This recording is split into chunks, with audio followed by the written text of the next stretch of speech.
यश मिळेल ना, तेव्हा मन सांभाळायचं कसं?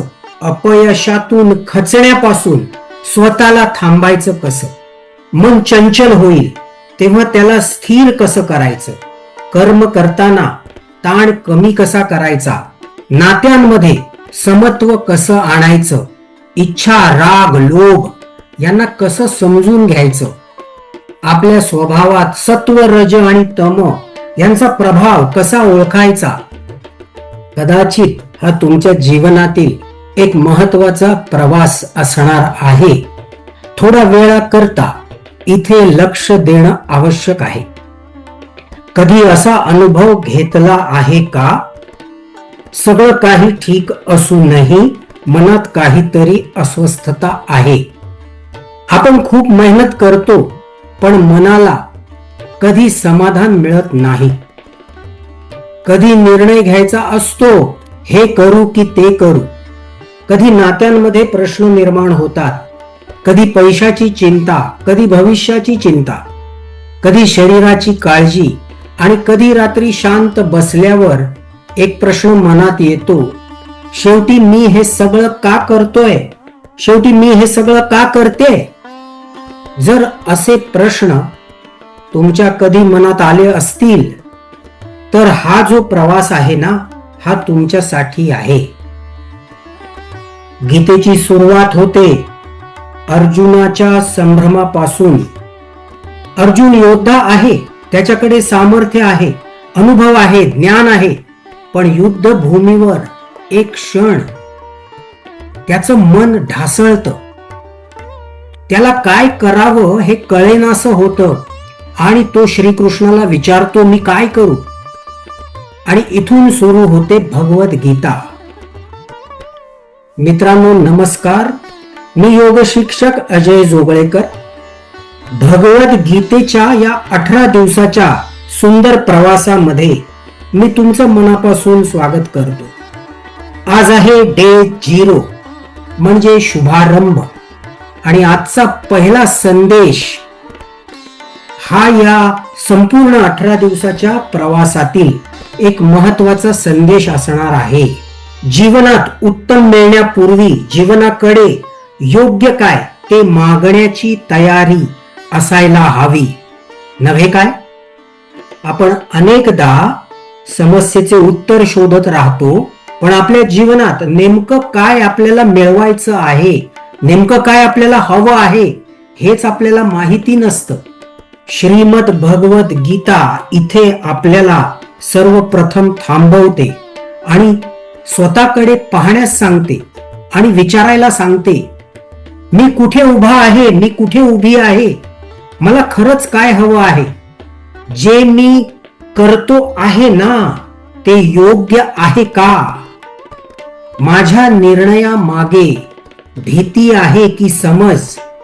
मी परिस्थिती चालवत आहे की परिस्थिती मला चालवत आहे? मित्रांनो, येते 18 दिवस आपण भगवद्गीतेचा अभ्यास करणार आहोत. आपण समजून घेणार आहोत भगवद्गीतेचे 18 अध्याय, 700 श्लोक आणि त्यापासून आपल्या जीवनासाठी काय मिळवायचं आहे.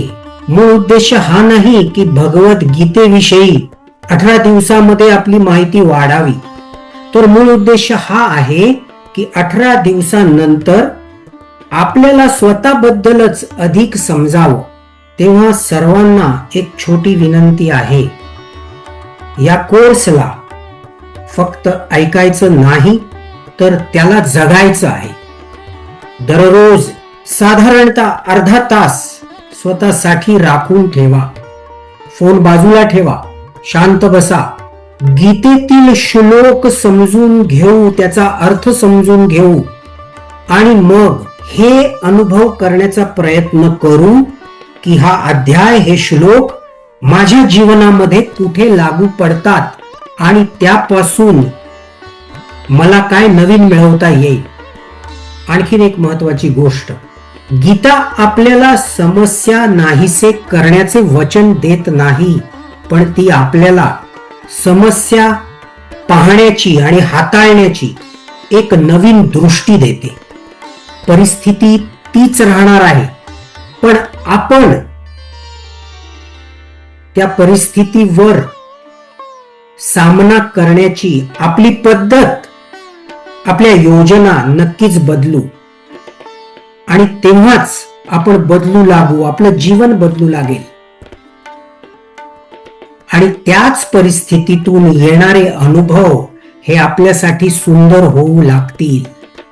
म्हणून या 18 दिवसांकडे एक कोर्स म्हणून पाहूया नको, तर याकडे स्वतःशीच पुन्हा एकदा भेटण्याची संधी म्हणून पाहूया. एखादा श्लोक तुमच्या मनात साठून राहील, एखादा अर्थ आपल्या एखाद्या जुन्या प्रश्नाचं उत्तर देईल, एखादा विचार आपला एखादा निर्णय आणि त्यामुळे आपली परिस्थिती बदलून टाकेल. आणि कदाचित 18 दिवस पूर्ण झाले ना की आपण जेव्हा मागे वळून पाहू तेव्हा आपण म्हणू, गीता मी ऐकली नाही, गीता माझ्या जीवनात उतरवायला सुरुवात केली. चला तर मग आज एक छोटासा संकल्प करूया. पुढचे 18 दिवस मी स्वतःसाठी रोज अर्धा तास देईन. मी फक्त ऐकणार नाही, समजून घेईन. फक्त समजून घेणार नाही, चिंतन करीन. आणि फक्त चिंतन करणार नाही, जगण्याचा प्रयत्न करीन. उद्या असेल पहिला अध्याय आणि तिथे पुन्हा आपली भेट होईल कुरुक्षेत्रावर. पण लक्षात ठेवा, कुरुक्षेत्र फक्त महाभारतात नव्हतं, आपल्या प्रत्येकाच्या आयुष्यात एक कुरुक्षेत्र आहे, जिथे कधी ना कधी आपल्या मनातला अर्जुन विचारतो, आता मी काय करू? आणि कदाचित या पूर्ण प्रवासामध्ये आपल्यालाही त्या प्रश्नांची उत्तरं मिळायला सुरुवात होईल. चला तर मग भगवद्गीतेच्या या अद्भुत प्रवासाला सुरुवात करूया. स्वागत आणि खूप खूप शुभेच्छा.